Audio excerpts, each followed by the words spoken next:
I have this almost Pavlovian response whenever I hear the phrase sustainability roadmap in a local government context. A good response, I hope. Not exactly. I Yeah. immediately picture a windowless conference room, a huge PDF that nobody's actually going to read, and a bunch of overworked staff trying to figure out how to pay for it all. Yeah. It just feels like a burden, a tax on your time.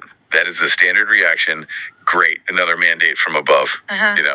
No budget attached. It's the classic knee-jerk thing. Exactly. It feels like homework. But the document we are getting into today, the 2026 Strategic Communication Roadmap, it's trying to do something, well, pretty audacious. Mm-hmm. It's written for local administrative organizations, LAOs, and for schools, and it just completely flips the script. It argues that carbon isn't a shore, it's an asset class. It is. And what makes this roadmap so interesting isn't just the Save the Planet talk. We've all heard that. Right. It's that it anchors everything in a framework that these local organizations, they already know it. They already love it, the RSPG. Okay, let's pause right there. We have to define RSPG before we go any further because it's the foundation for this whole thing. Sure. So RSPG is the Plant Genetic Conservation Project. It's a royal initiative here in Thailand and it's been around for decades.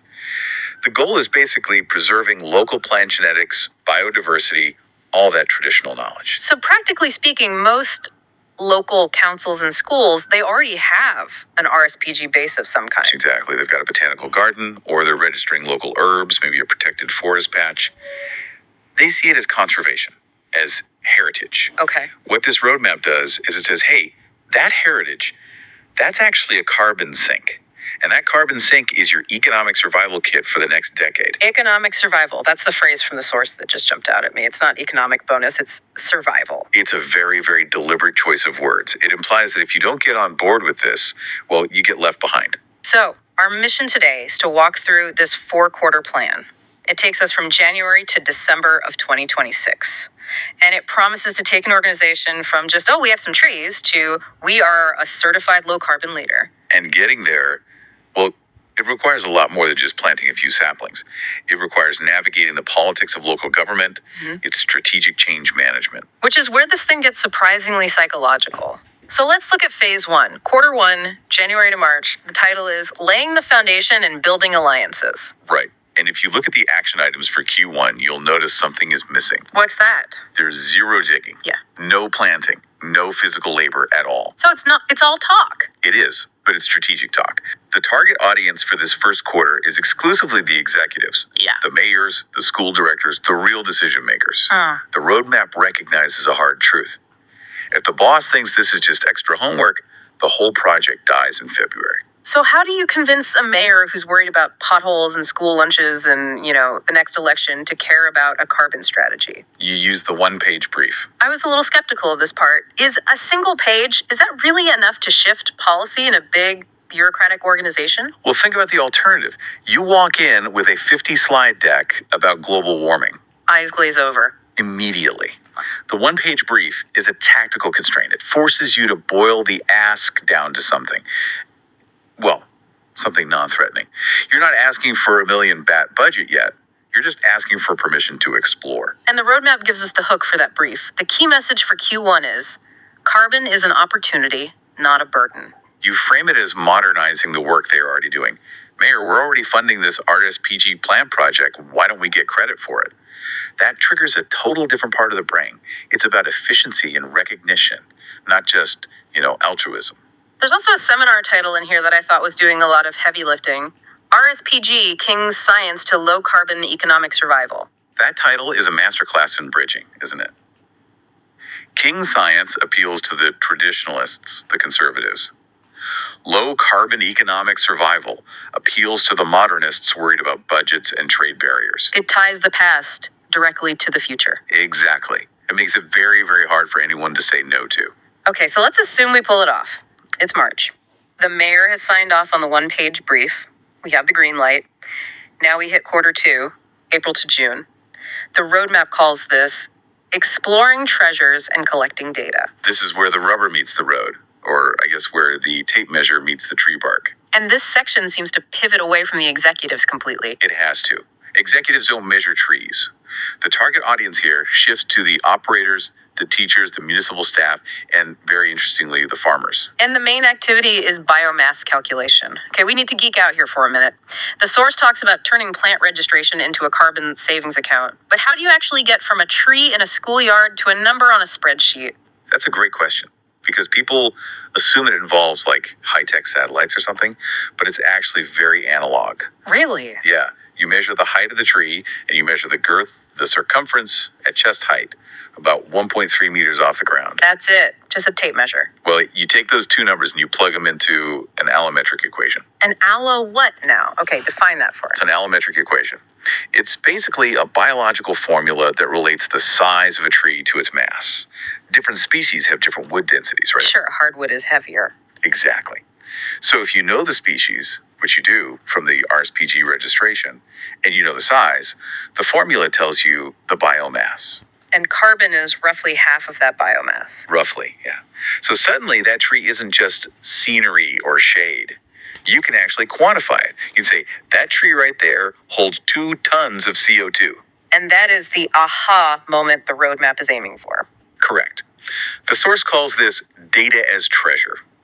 When the staff realizes that the tree data they've been collecting can be converted into carbon credits, or at least carbon assets, it changes how they see their job. It gamifies the bureaucracy. It absolutely does. It gives them a scorecard.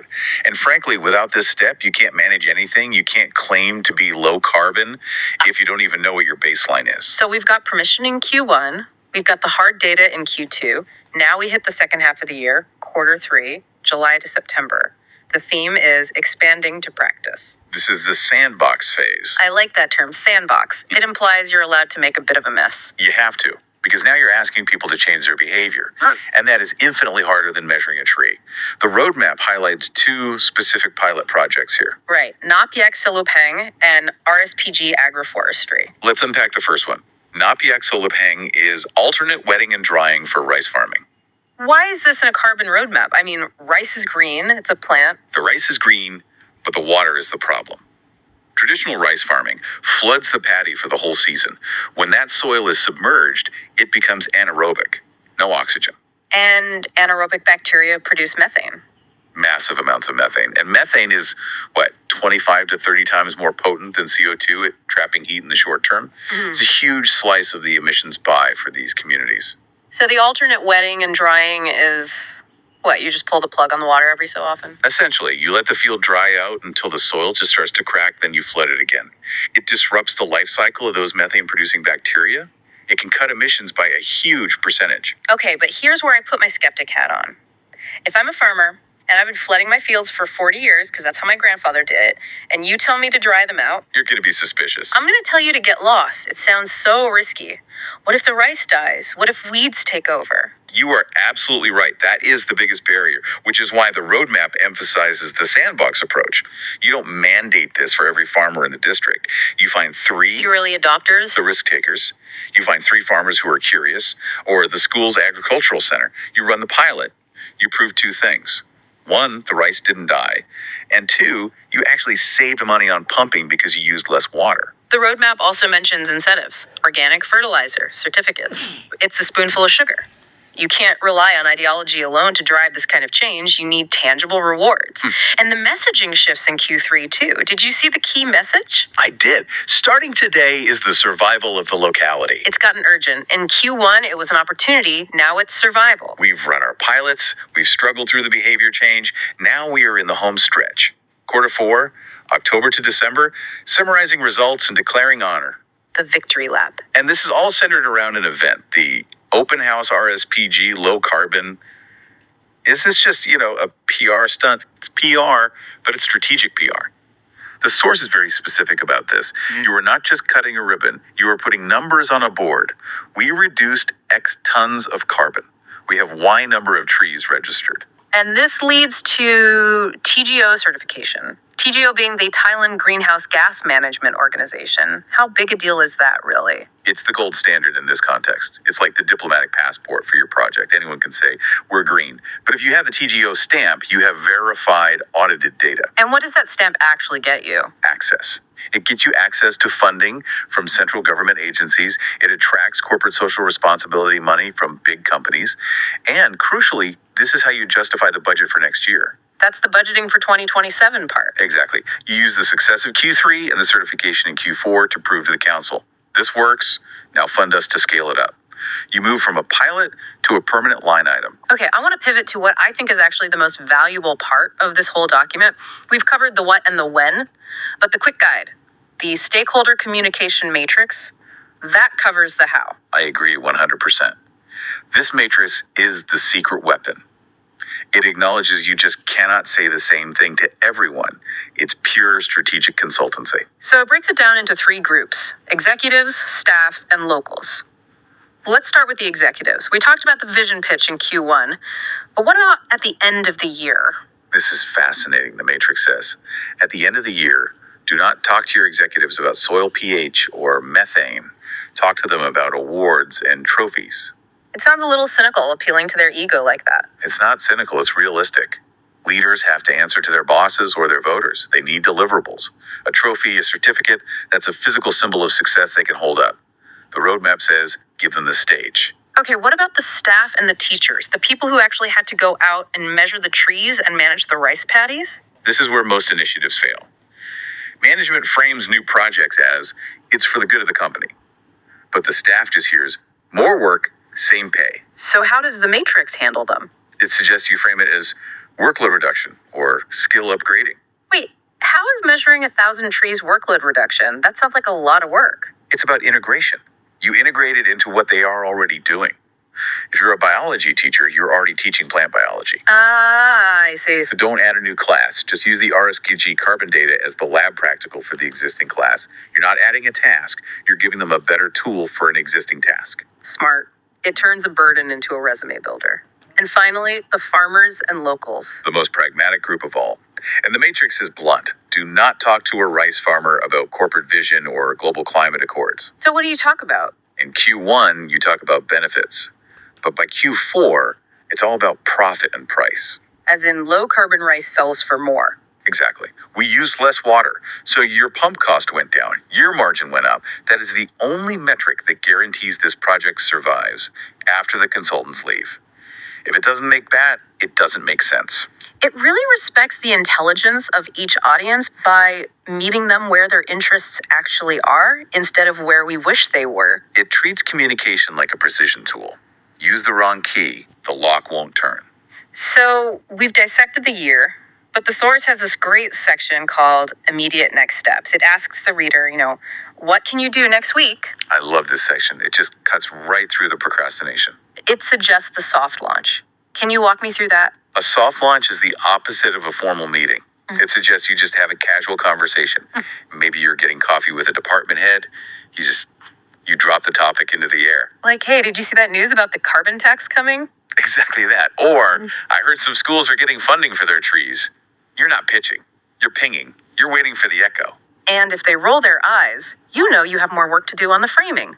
If they lean in, you know the door's open. It's low-risk intelligence gathering. It helps you tailor that one-page brief so that when you do pitch, you know it's going to land. Okay, so looking at this whole roadmap, from the brief to the certification, what's the deep takeaway for you? What makes this different from the usual government paperwork? For me, it's the shift from playing defense to playing offense. Usually, local governments treat environmental issues defensively. We have to clean up the trash. We have to stop the burning. It's always about fixing a mess. And this is about building an asset. Yes. It says your environment, your trees, your rice paddies, your genetics, that is your capital. It empowers these small local organizations. They aren't victims of climate change. They are bankers of carbon. That shift in mindset from victim to banker is so powerful. It changes the whole power dynamic. You aren't begging for a budget, you're managing an investment portfolio. But I have to ask, the roadmap hints at future modules, crisis communication, storytelling. It implies this is just the beginning. It has to be. Getting certified in 2026 is great. But we all know the climate is getting more volatile. The real test isn't the certificate on the wall. The test is, when the next drought hits or the next flood, does that sandbox network you built actually hold together? Does the resilience on paper translate to resilience in the mud? That's the question.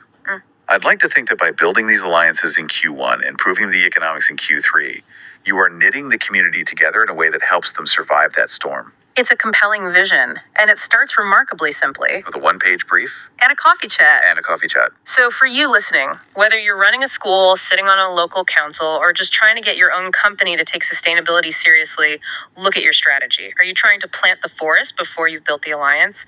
Are you speaking vision to people who only care about profit? And are you treating your environment as a burden or a treasure chest? That's the question to chew on. Thanks for diving deep with us. We'll see you in the next one.